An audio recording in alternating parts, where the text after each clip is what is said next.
Bush and Bin Laden. You think they're foes? They're in business together. Daddy Bush knows the Carlyle Group since years before. WBAI, New York. It's blood for oil. We know there's a link. They say Code War. We say Code Pink. It's blood for oil. We know there's a link. They say Code War. We say Code Pink. Code Pink for freedom. Code Pink for peace. Code Pink to hunger and war have ceased. Code Pink for women, boys, men, and girls. Together we'll make peace. Is Saddam really the terror they say? We built him up through the CIA. We paid him. We trained him to be. Good morning and welcome to Code Pink Radio. Those who are our friends, Emma's Revolution, with the old version of Code Pink, and we're talking to them right now about bringing it up to date. But those Carlyle groups and those other folks are still in power. So thank you, Pat and Sandy. And welcome to you, our listeners. Welcome to Code Pink Radio. You're listening to us live on WPFW in Washington, D.C. at 89.3 FM. And you're listening to us live perhaps on WBAI in New York, 99.5 FM. You may be streaming us at www.wpfwfm.org. These are all Pacifica radio stations, and if you know someone else who's got a Pacifica radio station, let us know. We'd love to broadcast there, too. I'm Paki Wieland, one of your hosts today with...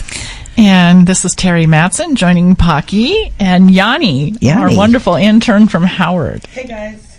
So this morning we have a quick few announcements before our guests come on. Big one is tomorrow, Friday. The Secretary of State, Mike Pompeo, who many of you know, after many false starts, is scheduled to testify tomorrow before the House Foreign Relations Committee on evaluating the Trump administration's policies on Iran, Iraq, and the use of force. Not to be missed. So if you're around, drop in at the Foreign Relations Committee, the House Foreign Affairs Committee at 8:30 tomorrow morning. That's at the Rayburn. That's House at office building. Yes, it is. So please come and join folks there if you're free to do that. Just get to hear live and in person what the rationale of this Secretary of State, Mike Pompeo, has to say about Iraq, Iran, and the use of force by the United States. So, also tomorrow there's the Embassy Protection Collective. You know that we've been following their case. There was a hung jury last week. Well, they appeared tomorrow in front of the judge to find out whether they will be retried or the case will be dropped. And finally, on Sunday, this weekend, there's the annual APAC convention here in Washington, D.C. With one of those great presidential candidates as the keynote speaker, I understand. Well, you understand correctly. And who is he? He's the former mayor of New York City. Yes, and it's not Rudolph Giuliani.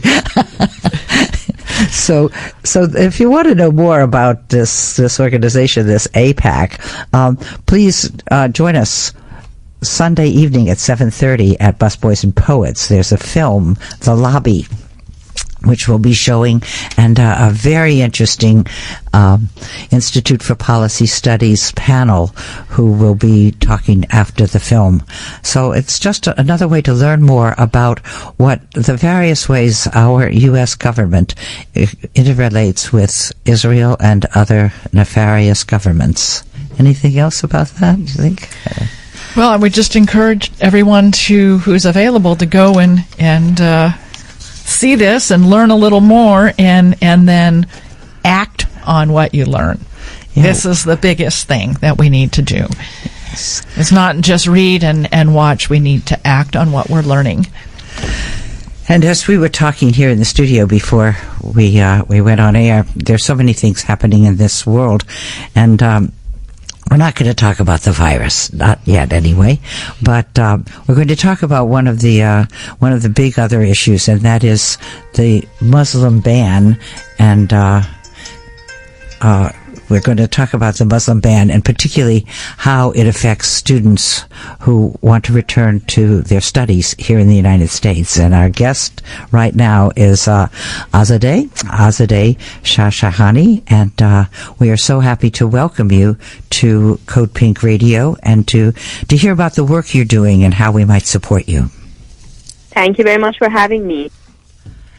So good morning. Let's tell our listeners a little bit about our guest.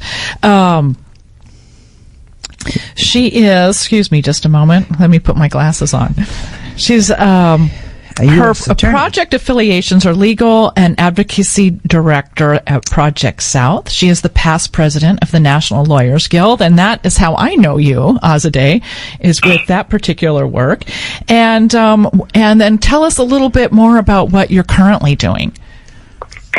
Right. Thank you very much again for having me. So, Project South, we were established about 35 years ago. We work with communities of color and Muslims and immigrants in the U.S. South, and we also work in collaboration with comrades in the global South, including the Philippines, Palestine, Haiti, the Senegal, and other countries.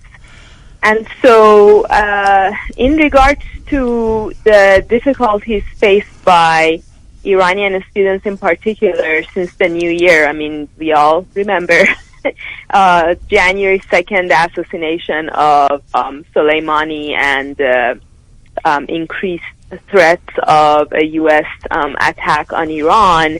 That was something that everybody was watching. But at the same time, Iranian Americans, as well as Iranian students trying to come to the U.S. or come back to the U.S., faced a whole set of challenges as well.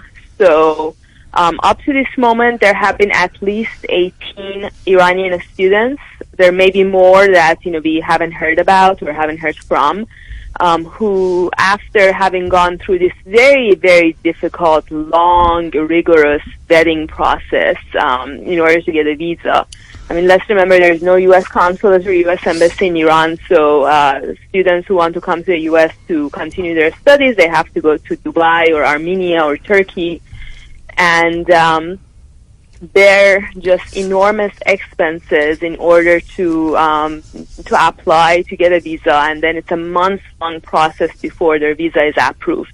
So we're looking at a third country travel, yes, in order to do this. Yeah, so very expensive, time-consuming. They have all these dreams. Some of them, sell their houses, quit jobs that they had in Iran, thinking that, okay, well, I'm going to come to the U.S. and pursue my studies. So then they come to the U.S., and this has been happening in various airports across the country. So here in Atlanta, we know of at least 3 cases. The Logan Airport, there have been a number of cases, Chicago, Detroit, Los Angeles, so all over. So apparently, we assume there's some type of a national directive that's been issued to CBP in regards to Customs Border Protections in regards to Iranian students. So what is when they're returning? This is happening as they attempt to return to the United States? So some of them are returning. Some of them is their first time. So there was at least one case of an Iranian student actually at a university here in Georgia, and she had already been here for a semester, and she went home for the break to Iran to spend time with her family, and then she was on her way back here. And basically they, after questioning her extensively and leaving her in an isolated cell, at the airport, with, no furniture, nothing, no food for hours on end. They revoked her visa for no good reason whatsoever. And they, basically put her on a plane back to Iran. So, yeah. So this is a student who was a continuing student you're talking about, who should have been able to come back and was stopped and in fact denied readmission into the United States. Yes. Azadeh, I have a question about this. How did you even know about her? Well, she contacted other people and they let us know. So that's how we know. Sometimes, friends and family contact human rights organizations. Sometimes they contact the media. So there was a lot of media attention to this. I mean, not enough, but in January when there were a lot of these cases happening, but as recently as a couple of weeks ago, there was another student at a Georgia university who was basically not allowed to come in, and they claimed that she hasn't secured enough funding, which is a complete joke, because she had secured funding for sure, and those kind of issues, would have already been assessed at the consulate level before somebody comes to the U.S. So what does that mean, secured funding? That when you apply for your visa, you can prove that you have the financial capability of supporting yourself and your studies here in the States? Is that right? So for the students, that means that they have some funding to support themselves, and she definitely did through the university and otherwise. So I mean, the range of excuses that Customs and Border Protection has offered is just bogus. All of the excuses are bogus. So it ranges from lack of funding to the intention to immigrate to the U.S. When there is no sort of basis for that, to not having provided an email from years ago.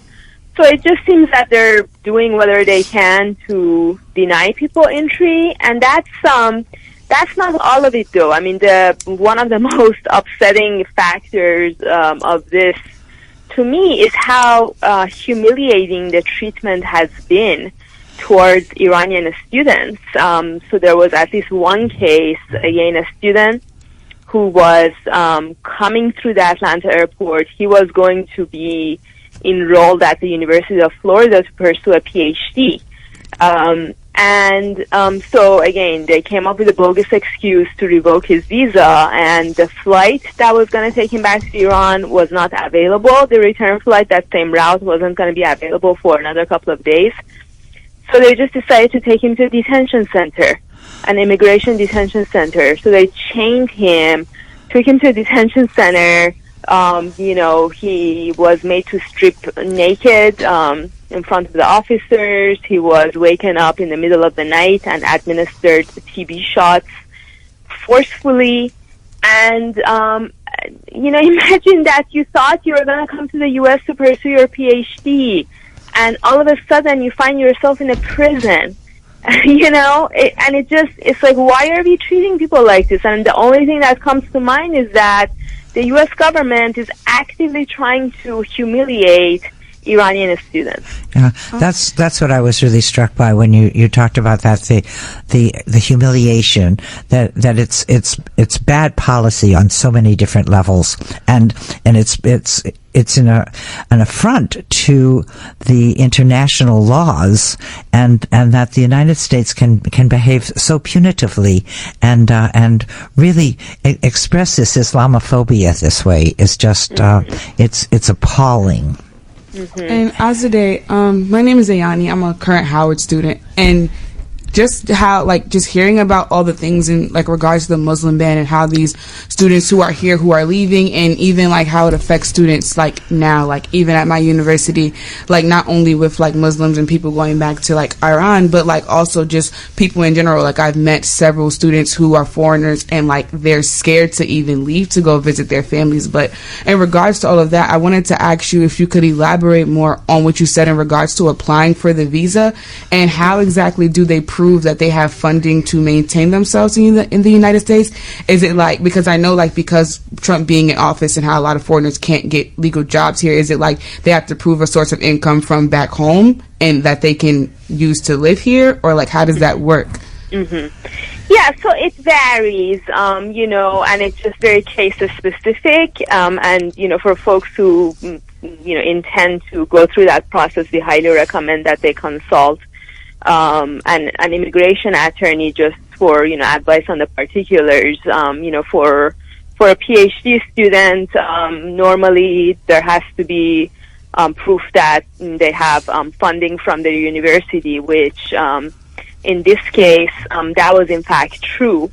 But, you brought up the Muslim ban, and I think it's important for folks to understand that the Muslim ban was recently expanded to 6 additional countries. So Iran was one of the original 5 countries, and so people were definitely impacted by the Muslim ban, which has been in place for the past 3 years, thanks to the very racist decision we got from the Supreme Court, basically upholding the Muslim ban in June of 2018. But the Trump administration didn't stop there, fully, again, acting on their Islamophobic intent and also anti-black racism. They expanded the Muslim ban just very recently, a couple weeks ago, to 6 additional countries that apparently, per the original Muslim ban and the expanded Muslim ban, basically 1/4 of the population of Africa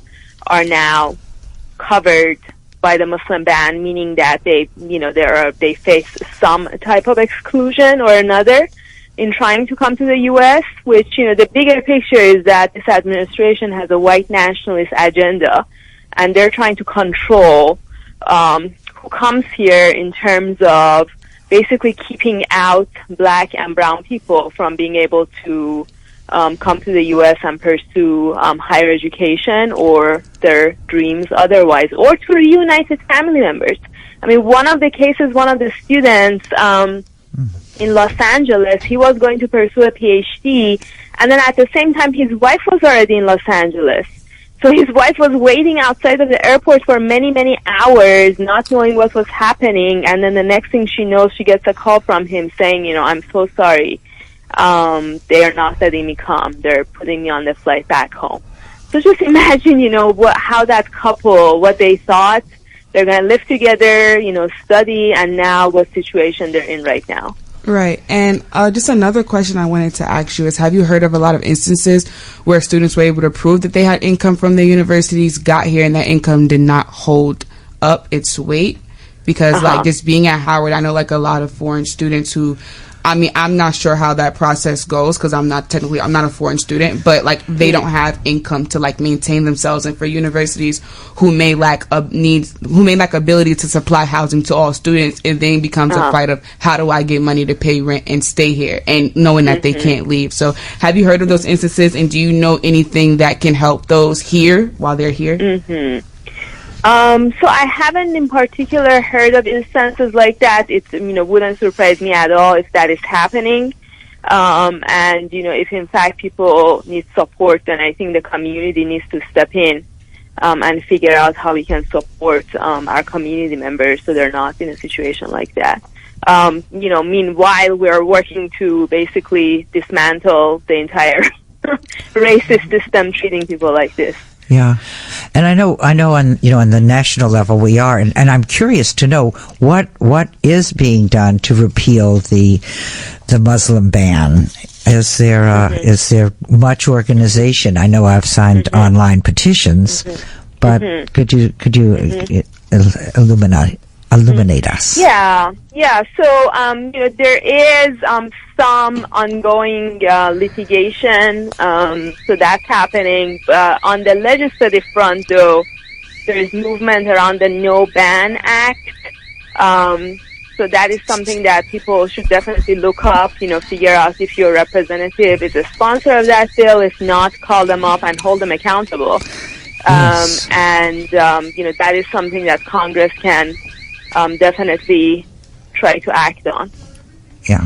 Yeah, those are things, and I'll just share this because we're coming to another election, and and I know something about some of the elected officials from Georgia, but I know a couple of years ago there was a man who came into Logan Airport, and we were able to really move Senator Warren to get her staff to the airport to help facilitate his getting into the United States. So there are those avenues, but again, those are individuals. And as you were talking about the couple in California, I would have wished that somebody there could have worked that magic and allowed them to be reunited. But I think this is a much larger thing. It's good to have both. If you've got good legislators who can move to get an individual in, that's great. But we also need the other thing, and that's this repealing the ban. And the thing that was particularly striking to me was the people who have already been in this country not being allowed to return is particularly offensive, I think. Particularly if they've been here for generations. Yeah. The fear of going home and not being able to come back, but that fear is among many different immigrant demographics. Yeah, sure. And we saw that even, after the first sort of version of the Muslim ban went into effect. If folks remember, back in January 2017, when Trump had just come into office, he basically unveiled the Muslim ban, and even people with green cards, legal permanent residents, were being held at the airport and told that, no, you cannot go back home because you're Iranian American or Syrian American or Libyan American. And, it was really all the public pushback that basically forced the administration to take that back. So now there's no doubt that, despite the Muslim ban, if you're a legal permanent resident, obviously you should be able to come back home if you go abroad for a visit or whatnot. So it's, we just have to keep pushing back because, they get the message. If the public is complacent, they're going to keep piling on the abuses. That's right. Azadeh, we have a caller who will allow to come in to join our conversation. Assalamu alaikum. Good morning. Welcome to CODEPINK Radio.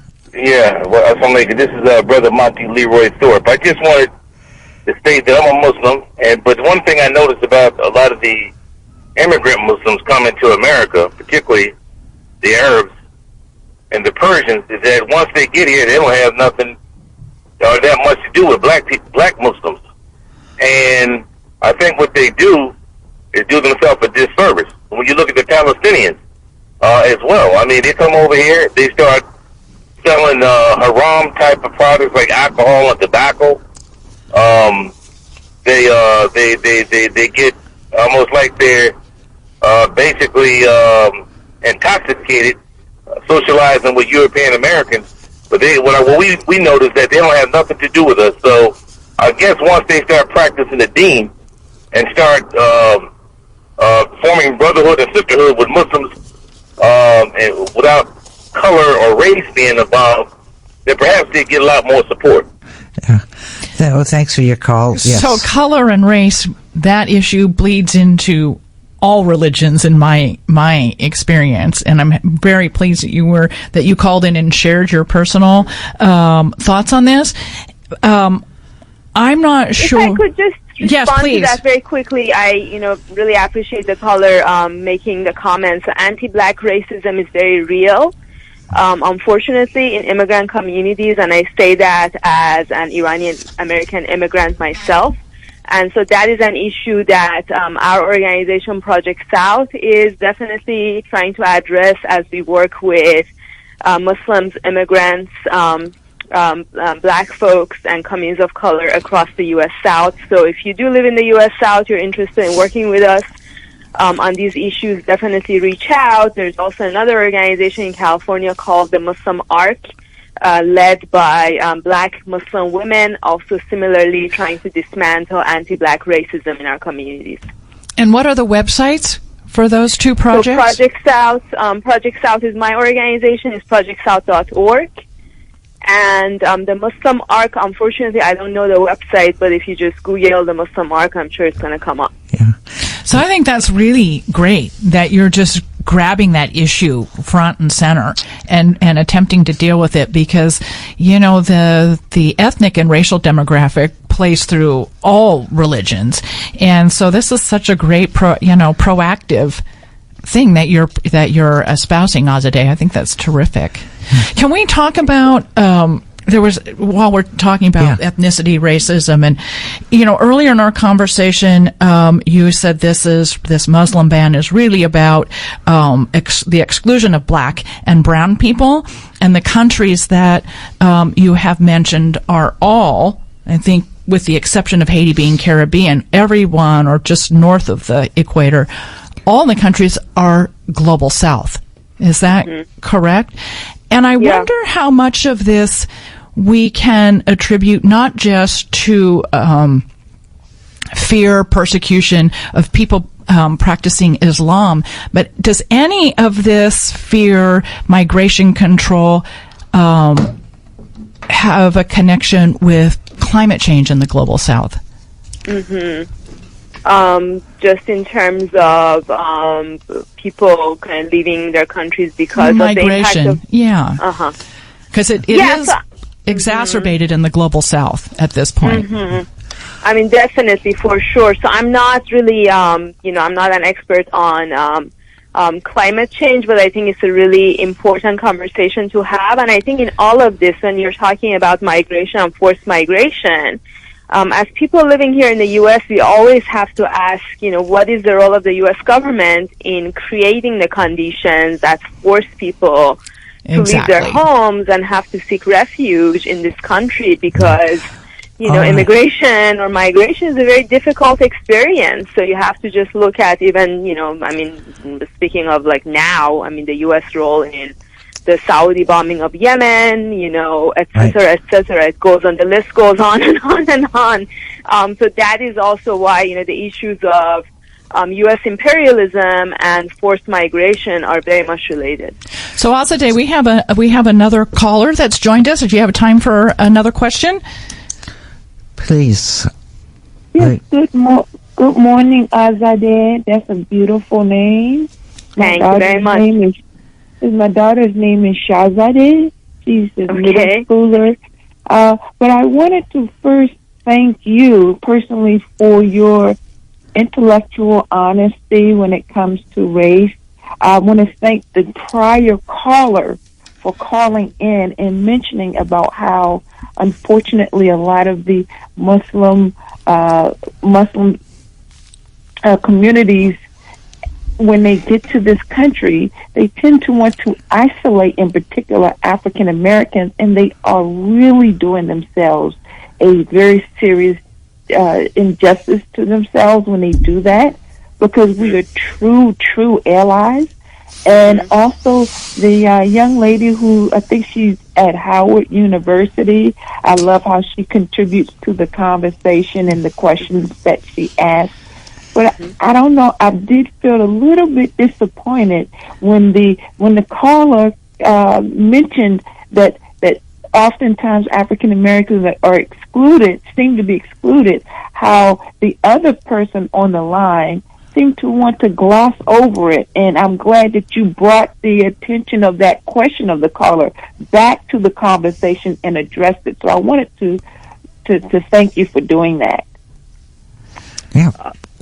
So that was me. I'm not attempting to gloss over the issue, but also just to point out that, I think all of us practicing many different religions, we tend to fall into, you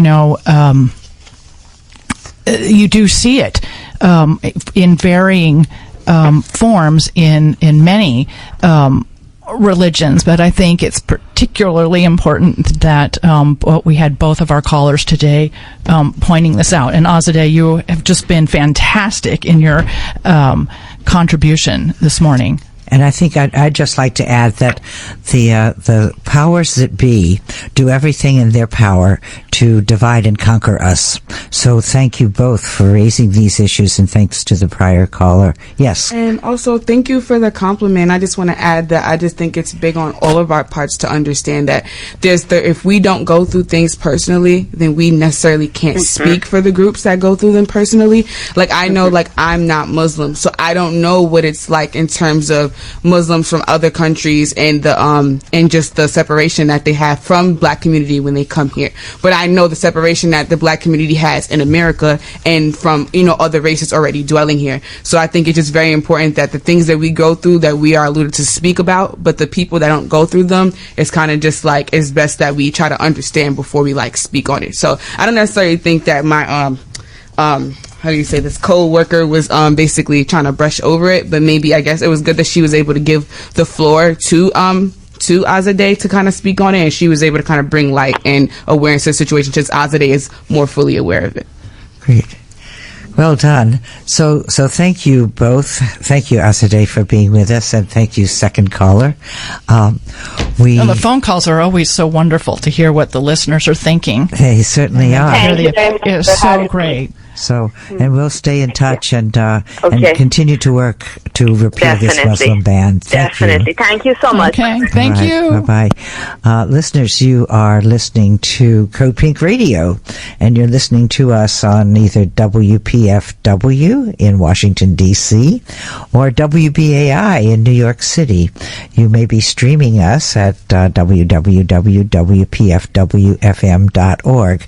These are all Pacifica radio stations. And if you know of any other Pacifica-related radio stations who might like to pick us up, let us know. I'm still one of your co-hosts, Paki Wieland. And this is Teri Mattson. And Ayanna. So we're moving now to our second guest. And let's take a short break before we... Well, let's take that break. And we'll be right back with our second guest to talk about the Julian Assange extradition hearing in London this week.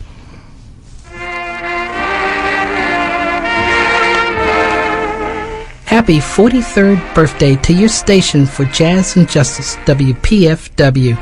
We invite you to visit the station this Saturday, February 29th, on our birthday. Bring your donations, have cake, and meet your favorite Saturday programmer.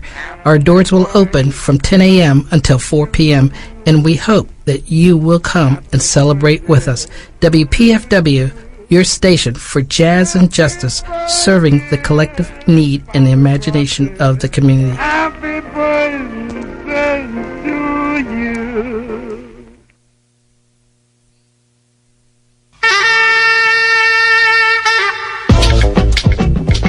AFI, Africa Cafe and Africa World Now Project present the 16th Annual New African Film Festival from March 5th to the 19th at AFI Silver Theater and Cultural Center in downtown Silver Spring.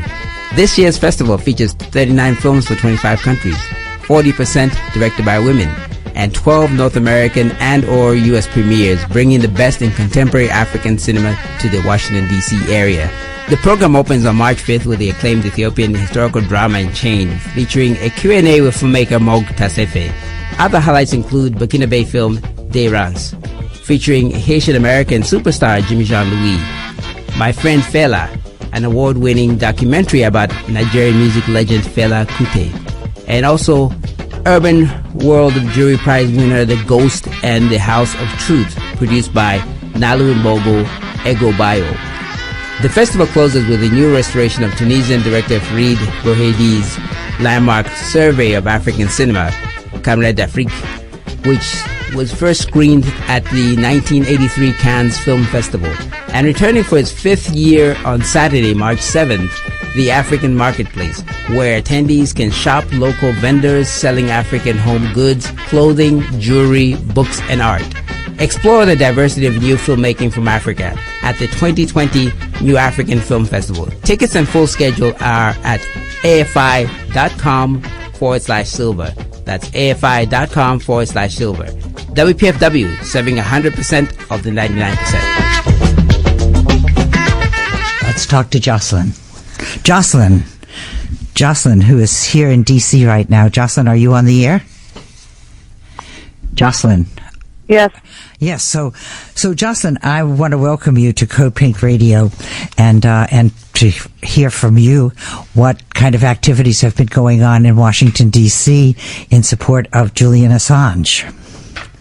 Thank you, Paki. Yes, we Action for Assange. We've organized events around the city this week, since it's the first week of Julian Assange's extradition hearing in London, and we started Monday at the White House and rallied there for a while, and then we did a march from there to Trump Hotel and then on to the DOJ. And on Tuesday we went to a few different mainstream media locations around the city, hoping to bring their awareness to the case, because as you know, there's no coverage happening, and so we wanted them to kind of wake up to that fact and see that if they don't cover this and speak up, then what this case spells for journalism and the free press is just really frightening, and so we hope to raise awareness and get them to say something about it. And yesterday we went out to Chelsea Manning and Jeremy Hammond, the prison where they're being held for refusing to cooperate with the grand jury. And how was that? How were you received there? And tell us what your activities were at that jail. We set up outside the gate to the prison and had some speakers, and we had folks read from Chelsea's letter to Judge Trenga that she wrote in resistance to the grand jury. We also read Jeremy Hammond's statement to the same effect. And we had Ian Schlackman was there and spoke, and Dak Brulot and Jason Burmis, and of course our members of Action for Assange as well. Let me ask you this, Joslyn. You've come from Colorado, and yes. And there are a number of you who have come from around the country in this Justice for Julian movement. And I think it's very important for people to hear about how you did this, because as we see the growing abuses of power by the government of the United States, it's really important for people to learn from one another and to celebrate the courage it takes and the organization it takes to get from Colorado and other parts of the country to D.C. to do these kinds of actions. Right. It has been, the circumstances are terrible, but it has been really just uplifting and such a good thing to see all of us come together, like you said, from across the country. We just reached out to one another as, fellow supporters of Julian who really care about what happens to him and what happens as a result of his prosecution. And we just reached out to each other with our concerns and said, hey, we need to do something here in the United States because this is where this all originates from, and we need to make this known here. And so we just worked through different mediums to coordinate and share ideas and make the plans, and then we all met up here on Sunday and started the process. So what kind of response have you been getting from folks here in D.C.? It's mixed. I feel like the response has been more positive than not. Of course, you get a couple of people who see you and come by and just repeat the propaganda points that they've been hearing, that they just really aren't educated of what's really going on in this case. But those have been fewer than what we've seen in support. Yeah. And we get a lot of people nodding and raising their fists and saying, thank you for doing this. And so that's what we really hope is just, like Julian says, courage is contagious. And so if a few of us get out there, hopefully we'll inspire others to start doing the same. Can we talk a little bit about what has been happening in London with him this week? That there's the hearing as to potentially the U.S. potentially having him extradited from England to the United States to stand trial. Can we talk? Let's talk a little bit about that and how outrageous it is that an Australian citizen is subject to U.S. law. Yes. Except when it comes to freedom of speech. Right. The First Amendment, it doesn't get covered, but the rest of this does. Yes, go ahead. Yeah, it's as his attorney, Jen Robinson, said, this process is an abuse itself. And as Julian has been in court this week, there's just been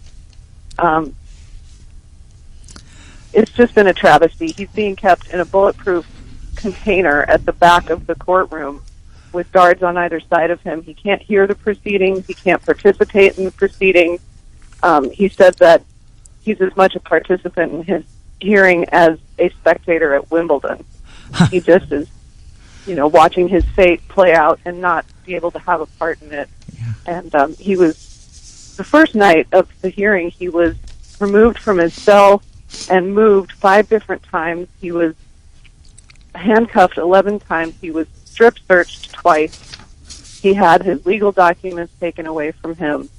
So this torture is continuing, and then the process of the court hearing itself is just, like I said, an abuse. The whole thing, a show trial, really. Well, it is. It's not even, it is. It gives kangaroo court a whole new meaning. And I just want to give a shout out to our friends, Margaret Flowers and Kevin Zeese, and their great coverage. They're picking up the good articles about what's been happening in this so-called trial and in this travesty of justice. And I wonder what it is we could do here in the United States besides these educational opportunities, and I really appreciate you and all the folks who have come from all over the country to help educate people and to raise our awareness that the United States is engaged in this behavior toward Julian Assange and subsequently Chelsea Manning and others. That what are we going to do? Right, we have to be our own journalists, because the main media outlets that report to our country are just not saying anything about this. So you're right, we have to be the ones to educate. And I think that we can all do our part by writing to our representatives, by writing to the White House, by doing anything we can to make our voices heard, to let, like I said, our representatives know that there are people here who don't support this. This is our government doing this. It's obviously not the government by and for the people anymore if the people object. And so I think that's a really important piece. Writing letters to the editor, speaking up just anywhere we can. So let's do this. Would you want to tell our listeners what your activities today and tomorrow are? Yes, today, right now, we are on our way to Capitol Hill. We're going to be there starting at noon to have a rally. We have a billboard truck that's going to be mobilized the next couple of days with a giant billboard for Julian and Chelsea. We will be tomorrow doing our action that we did on Monday. We'll be meeting at the White House at noon to rally, and then marching again to Trump Hotel, and then on to the DOJ. And we would love to have anyone and everyone come and join us and really have a good showing of support here in the United States to let everyone know that there are Americans here who deeply appreciate Julian and his work and bringing us the truth. And the good news is we are activating social media, and I think I've decided that because we can't get anything on mainstream media that's incredibly relevant, that it's alternative programs like what we have here at WPFW. This whole station is not under the auspices of any corporation, so we're freer than ABC or the other networks, and you've got Facebook and Twitter and all the other social media to get the news out to people, and it's working. Yes, it is. We had some great Facebook live streaming on your first event that we attended. It was really great. So I wonder if it would be valuable to have, Joslyn, if you could give us, our listeners, a little background as to exactly what Julian Assange did that's so offensive to the United States. What was that initial release of information? Right. The initial release that got their attention was the in 2010, the Iraq war logs and Afghanistan war diaries and the collateral murder video revealing war crimes in Iraq and Afghanistan, and those were leaked by Chelsea Manning to WikiLeaks. Yeah, and that was the beginning. That was the beginning. That was when all of this started to happen. As soon as those were published, everything started to come down on Julian. That's when these false Swedish allegations levied. The whole process began that led to him asylum in the Ecuadorian embassy. Yeah, you know, we had a guest on earlier talking about the United States making an example of the Muslims. And I can't help but think about how the United States is making an example of this journalist. That the idea is to be chilling, is to not disclose. You know, there's so much talk in the media about transparency, and it's such a farce, because as soon as the truths are revealed, look what happens.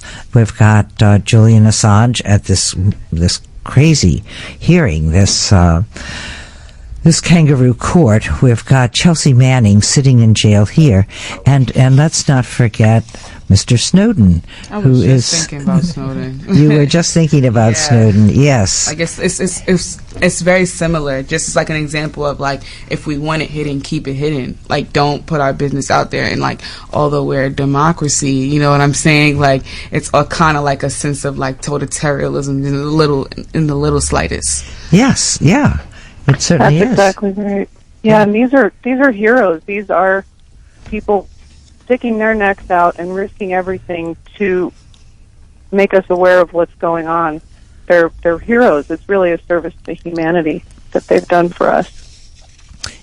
So thank you for helping spread the word about our heroes, and both letting people know about him, because, as you noted, that there's so many people who don't even know who he is or where he is or why he is, and then there are others. I will say the irony of that is people within the United States. Outside of U.S. borders, citizens are very, very well aware of him and his story and situation, as well as with Edward Snowden. It's the chilling of the media, or the corporate media narrative here in the States, that keeps our own citizens without the proper amount of knowledge. And this goes back to the importance of the social media and the live streaming that we were able to do the other day. Right. I just wanted to add, like, I just personally feel like that's just a way to to sensitize everybody else, to make everybody else quiet, to not give people the encouragement, to like, you know, do the things that they do as well. Yeah. So thanks, Joslyn. Take this to the streets, and we'll be with you, and especially today at the Capitol. Good luck there. Thank you. Yeah, we just arrived here. We're just about to unload and get started. And thank you to you, Paki, and to CODEPINK for supporting us in this and helping get the word out. We really appreciate your solidarity very much. Great. Well, thank you. We can take a break for a moment. And this was wonderful to have some out-of-town protesters here.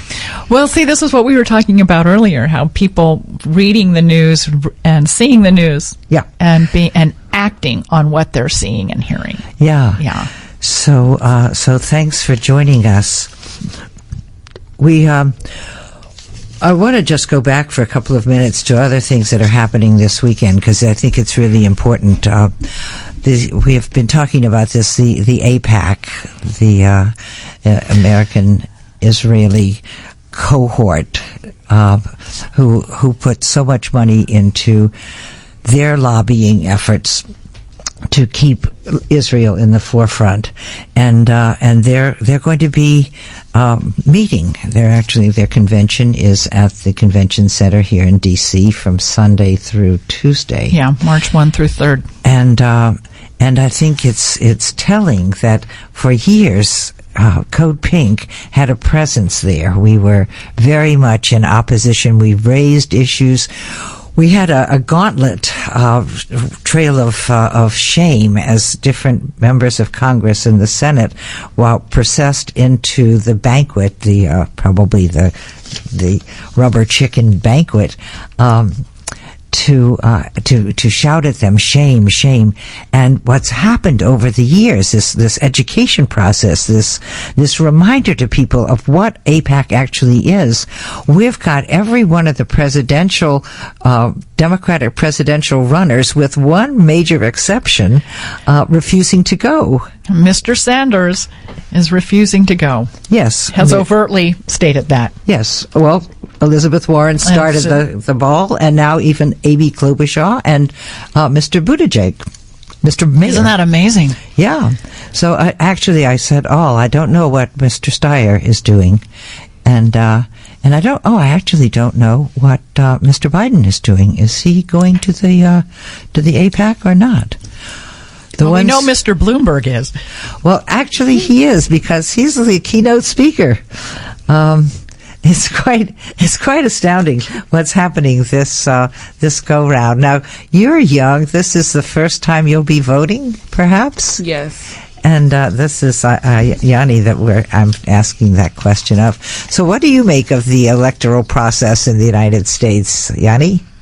Funny you ask. Well, based off that and just like the Democratic debates that I've witnessed in terms of, picking candidates, I just feel like it's kind of like what I've watched has just been a joke in a little sense. It's like I told my mom earlier, like watching the Democratic debate was like watching reality TV show on BET, like Love and Hip Hop. It was like, oh, okay, like not all the candidates were terrible, but it just was like the setup and just the way in which they conversed with one another was like, okay, this is politics. Like, like this is how you would think that there would be a little bit more civilization amongst all of them, rather than just blatant disrespect and yelling as if we're in high school.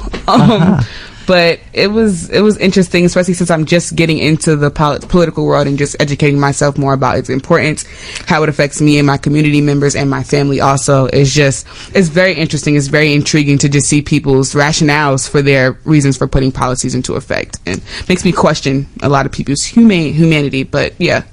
Yeah. Well, this is the circus of it all, I think.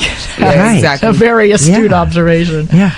So I think this is related, I think, to what Joslyn and the folks are doing here in relation to the Assange issues, and that is we have more power than we know.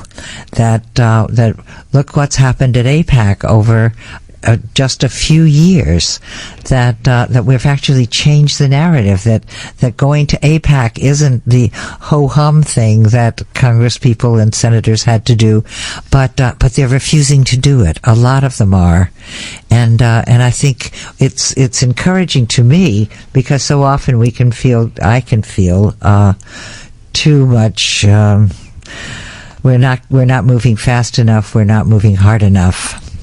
Well, it does take time. It takes time to build a movement, and it takes time to, push that movement into a wave of action, but it most certainly can be done, and this is a perfect example of it. And I will say, as of February 10, Joe Biden rejected the